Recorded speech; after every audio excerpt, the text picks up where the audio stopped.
Hi guys! Kasama ko today si Doc Nice, no?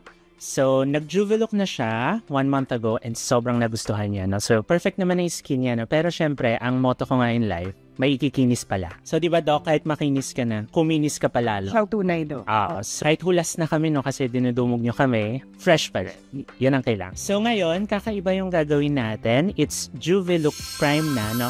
Anong hahaluin natin, Doc, sa Juvelook? Botox, tsaka non-cross-linked hyaluronic acid. Okay. Para sa yung Botox? Botox for decreasing the pore size. And then, para less oily than gold. Tapos, yung non-crossing hyaluronic acid. More hydration. Yes. Para after the procedure, ma-appreciate nyo na yung dewy look, no? So, yun yung gagawin natin today. Juvelook Prime using the Dermashine Pro.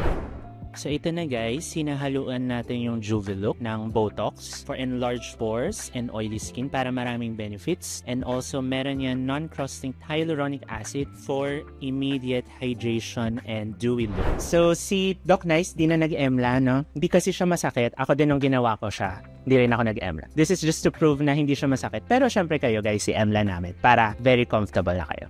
Let's start!